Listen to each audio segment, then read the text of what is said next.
నమస్తే, welcome to big Telugu TV. ప్రస్తుతం మనతో పాటు ఉన్నారు సోషల్ యాక్టివిస్ట్ కృష్ణకుమారి గారు. నమస్తే అండి. నమస్తే కృష్ణకుమారి గారు, చాలా అంటే హై ఎక్స్పెక్టేషన్స్తో మా అసోసియేషన్కి ప్రెసిడెంట్గా విష్ణు గారిని తీసుకున్నారు, మీన్స్ ఎన్నుకున్నారు. ఏది ఏమైనా సరే నేను మా అసోసియేషన్కి సంబంధించి మాకి సంబంధించి ఒక భవనాన్ని కడతాను అని అన్నారు.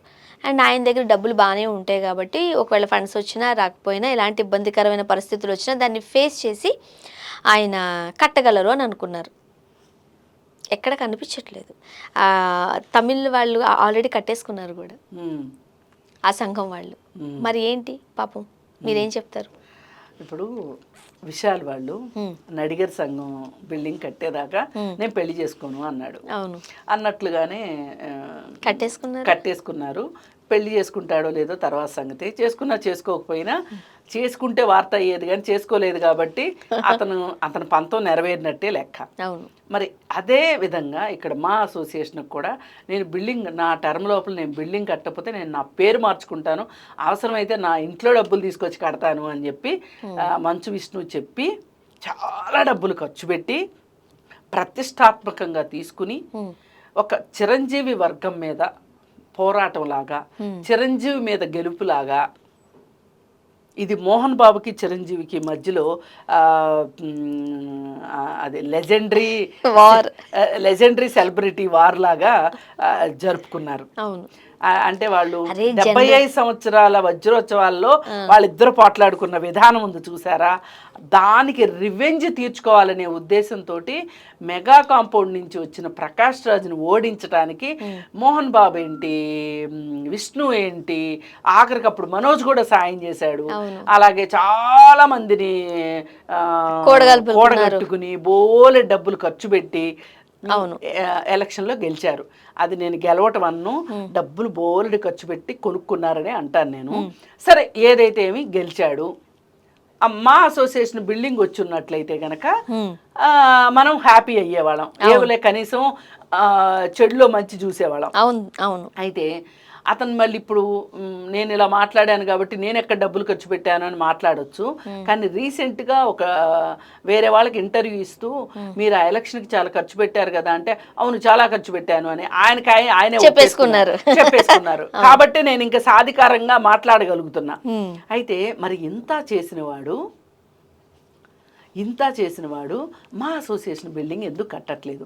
కట్టకపోగా నేను నా టర్మ్ లోపల మా అసోసియేషన్ బిల్డింగ్ కట్టి తీరతాను అన్నందుకు గాను మొన్న ఏం చేశాడు, ఎలక్షన్ లేకుండా ఎక్స్టెన్షన్ తీసుకున్నాడు. ఇంకో 2 ఏళ్ళు. మరి ఈ 2 ఏళ్లలో కూడా కట్టలేదు అనుకోండి, మళ్ళీ ఎక్స్టెన్షన్ తీసుకుంటాడా? అసలు జనరల్ ఎలక్షన్స్ కూడా అంత హైప్ రాదు లేదు, కావాలని చేశారండి ఇదంతా. ప్రకాష్ రాజ్ మీద గెలవాలి, ప్రకాష్ రాజ్ మీద గెలుపు అంటే చిరంజీవి మీద గెలుపు అన్నట్లుగా చేశారు, గెలిచారు. సరే, గెలుపు గురించి ఇక్కడ బాధ కాదు, కానీ మీరు గెలిచాక ఏం చేశారు? ఇప్పుడు అప్పు రేపు అని చెప్పి గోడ మీద రాసి మా అసోసియేషన్ బిల్డింగు ఎలక్షన్ తర్వాత, ఏ ఎలక్షన్ తర్వాత, ఏ అధ్యక్షుడి తర్వాత అనేది రాయట్లా. అవును. అయితే ఈ విష్ణు ఇక్కడ ఫెయిల్ అవ్వటమే కాదు, మా అసోసియేషన్ బిల్డింగ్కే అన్యాయం చేసేసాడు, మా అసోసియేషన్ మెంబర్స్కి మభ్యపెట్టి అన్యాయం చేశాడు అనేదే కాదు ఇక్కడ ప్రశ్న. సొంత తమ్ముడి ఆస్తులు కొట్టేయడానికి, సొంత తమ్ముడిని తండ్రికి దూరం చేయడానికి, అలాగే కన్న తల్లిలాగా పెంచిన సవతి తల్లి కళ్ళల్లో రక్తం గారేటట్లు చేయడానికి, ఇప్పుడు ఇవన్నీ చేసేసి హార్డ్ డిస్క్ చక్కగా దాసేసుకుని మనోజ్ కొట్టేశాడు అని చెప్పి చెప్పటానికి. కానీ సీసీ కెమెరాలు అన్నీ మనోజ్ గారు పట్టుకెళ్ళినట్టే కనిపిస్తున్నాయి. ఆ అమ్మాయిని కూడా పొగుడుతున్నావు, నా కోసం చాలా చేసావా అని మనోజ్ గారు చెప్తుంటే అది వాళ్లే తీసుకున్నట్టుగా వార్తలు వస్తున్నాయి. అంటే అక్కడ జరిగింది ఏంటంటే, నేను కష్టకాలంలో ఉన్నప్పుడు నాతో పాటు వీళ్ళంతా నిలబడ్డారు అని చెప్పటం కోసం చెప్పిన దాన్ని ఆసరాగా తీసుకొని ఇప్పుడు అది పోయింది అని చెప్పి, ఓకే అండి ఒక హార్డ్ డిస్క్ పోయింది, అసలు మూలం లేకుండా ఉంటుందా? దాని నుంచి ఇంకో హార్డ్ డిస్క్ తీసుకోవచ్చు కదా, అదేం పెద్ద కష్టం. అంటే ఫుటేజ్ అంతా దాంట్లో ఉంటుంది కదా, రా అంతా కాదండి, రాలో అసలు రా ఉన్న దాంట్లోంచి కదా ఇప్పుడు ఈ హార్డ్ డిస్క్ తీశారు. అసలు ఇది హార్డ్ డిస్క్ కాదు కదా. అసలు ఇదే అని చెబుతున్నారు కదా. అంటే ఒక్క కాపీ కూడా స్టాండ్ బై పెట్టుకోకుండా మీరు డిటిడిసి కొరియర్లో వేసారా? అది కూడా మనం ఆలోచించాల్సిన విషయమే. ఇప్పుడు బాంబే నుంచి డిటిడిసి కొరియర్లో వచ్చింది.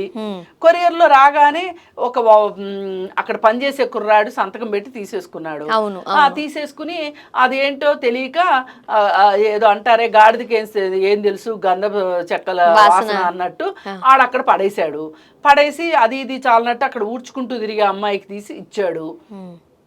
ఇప్పుడు వాళ్ళ తరఫున మాట్లాడే అనుంగు శిష్యుడు ఒక ఆయన, వాళ్ళ తరఫున మాట్లాడే ఒక ఆయన చెప్తున్నాడు ఇదే మాట.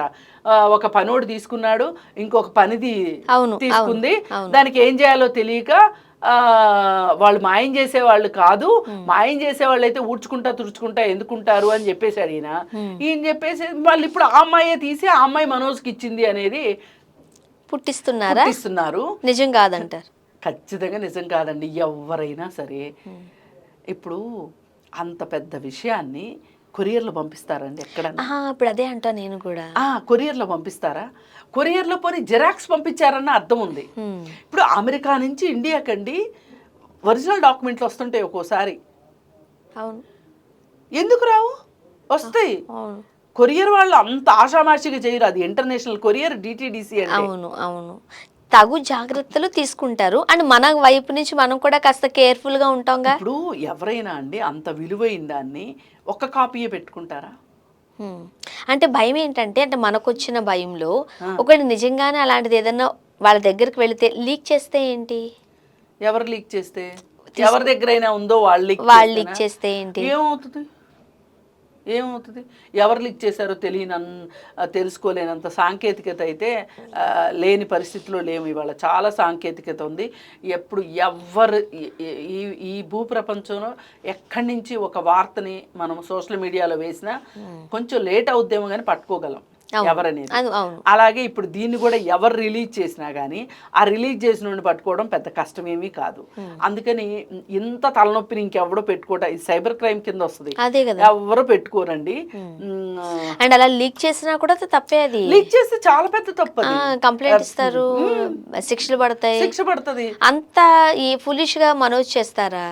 అదే నేను అనేది. అందుకని ఎందుకు అప్పుడు అతని పనులు అతను సీరియస్గా ఉన్నాడు, అతను బిజీలో అతని సినిమా ప్రమోషన్స్ అతని గొడవలో అతను ఉన్నాడు. ఇప్పుడు పోని అతని మీద కంప్లైంట్ ఇచ్చారు, ఇప్పుడు అతనే తీసినట్టు తెలియాలిగా. అది ఎంతసేపు? ఈ లోపు వీళ్ళకి ఒక టైం దొరికింది సినిమా రిలీజ్ ఆపుకోవడానికి. జూన్లో రిలీజ్ అని చెప్పారు. ఇప్పుడు జూన్లో కూడా రిలీజ్ ఉండకపోవచ్చు.